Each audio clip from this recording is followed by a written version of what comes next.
Dr. Eric here. In today's video, I want to talk to you guys about gaining strength and confidence back in your sport.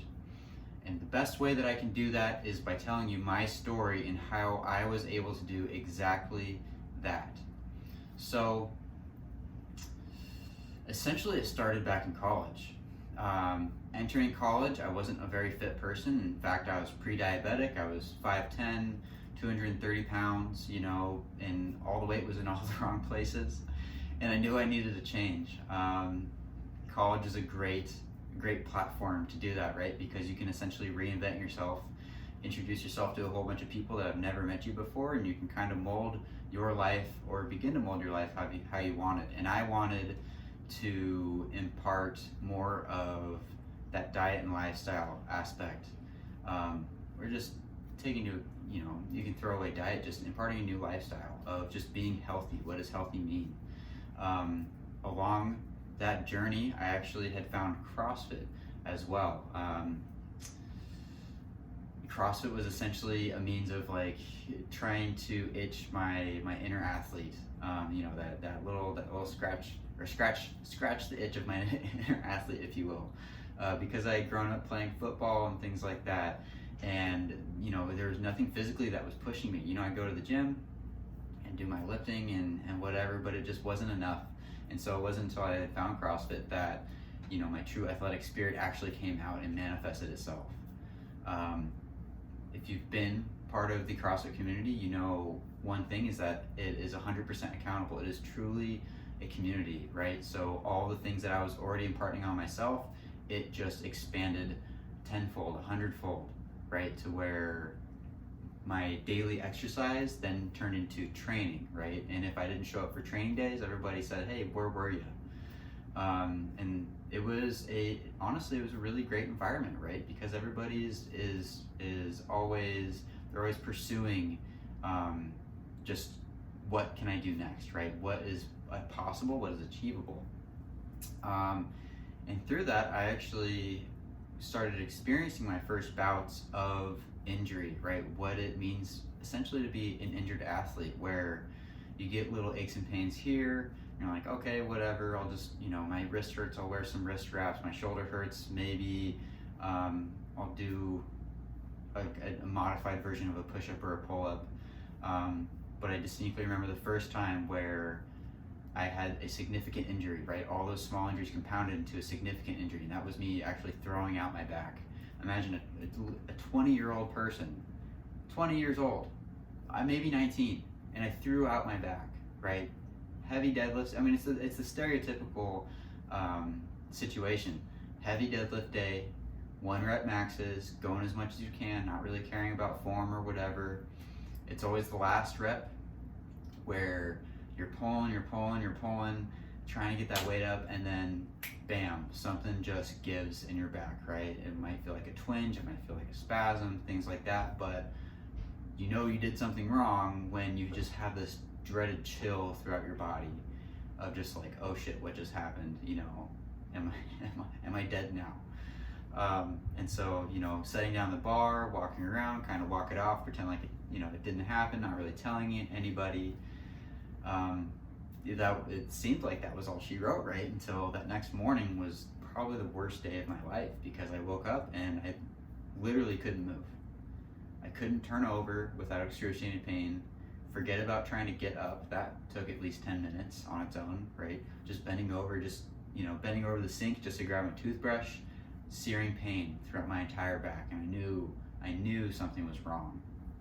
I went through the gamut afterwards of some chiropractor visits and some physical therapy and all that stuff, and it helped a little bit, but I was still of the mindset of A, I'm an athlete, and B, I'm invincible because I'm only 20 years old.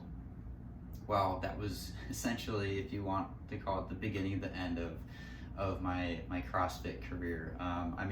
From that point on, I actually ended up staying in the CrossFit community for about 7 years total, coaching. But I was never the same again, where my back would seize up in the middle of workouts. I had to consistently modify things. If it wasn't my back, it was my knees. If it wasn't my knees, it was my ankles, or even upstream, my shoulders, because everything's essentially connected, right? And so, I had to back out of competitions. Like, I just wasn't, fulfilling what I thought my true potential was, right? My ego of what I thought of what I needed to do as an athlete, that was shattered. And it's like, where do you go from here? Again, I had no confidence, right? I didn't know what to do, because if I couldn't lift weights, then who am I, right? If I couldn't go move as much amount of weight as little amount of time, the fastest, who am I? So it was around the time of grad school, when I was in med school at Bastyr University, where I had essentially redefined myself, but also what it means to be an athlete, what it means to be fit. And a lot of that came from Revolution in Motion, which is a modality that I use to this day. The crux of Revolution in Motion, what they say, is called turning potential into performance, with the idea that the skills, right, the foundation that's required for, let's say, a baseball player throwing a 90-mile-an-hour fastball, or trying to catch up and jump in and catch a home run that's about to hit in the stands, are the same framework as an elderly person who needs to prevent themselves from falling. Which seems pretty crazy, but it's all true, right? Because what do those two people need? They need strength, and they need confidence in being able to do what their body, what they demand their body to do. And that's something that I learned, right?